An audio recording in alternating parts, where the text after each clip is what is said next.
Okay, this is the Ravenous and the Tailwhip, both in the trail and water category. They have the same module, so I'm going to walk you through the entire functionality on one of them.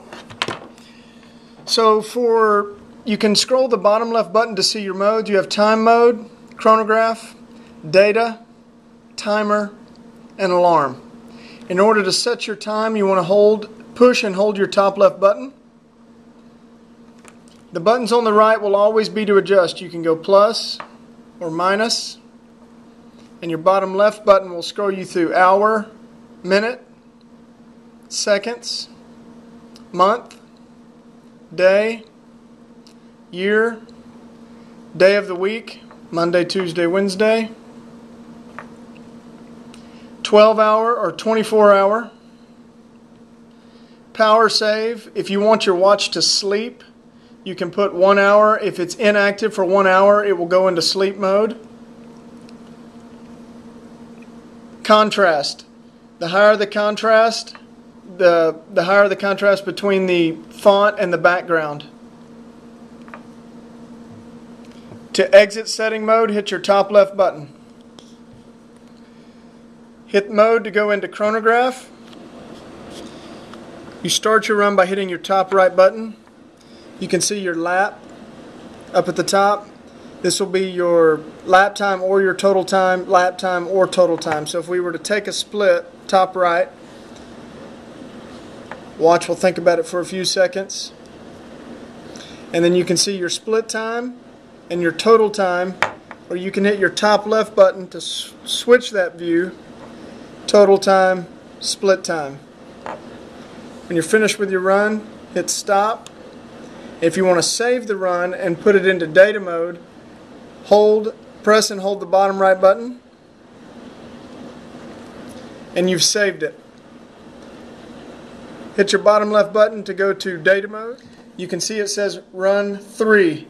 I can scroll through my runs, run 2, run 1, with the bottom right button. I'm going to go to run 2, top right button to view that run. You can see my lap 1, and it'll take you through every lap, lap 2, lap 3, lap 4, total time, your best lap, and your average lap. And you can look at that information for all your runs. Hit my bottom left button to scroll to timer. There's 5 interval timers in these watches. Hit your top left button to set them. Your bottom left button to scroll through the different modes, and your buttons on the right to do plus or minus. Those are seconds, minutes, hours, and then the segment. There's 5 segment or interval timers.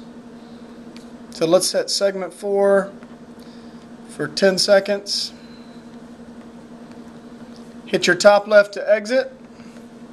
And you can see segment 4, 10 seconds. And then to start that, hit your top right. This is going to go on an automatic loop. If you only set one segment, it's just going to keep doing the same segment. If you set multiple segments, it'll hit them in chronograph or chronological order. And you should be able to hear that alarm. The alarm goes off for 5 seconds at the end of each interval. To stop it, hit bottom right. Oops. Okay, last mode is the alarm mode. You can hit your bottom right button to scroll through your alarms. You have 4 alarms on this watch. Alarm 1, alarm 2, alarm 3, and then an H2O alarm. To set your alarm, you would hit your top left button, just like you would set your time. And then upon exit, hit your top right button to turn it on or off. Your H2O alarm works like this. Hit your top left button to set it. Let's say we want an H2 alarm to go off every 3 minutes. Hit your top left to exit. It always exits on. Every 3 minutes this watch will beep at us and remind us we need to drink. That's the H2O alarm and how to set your alarms. That is the tail whip and the Ravenous.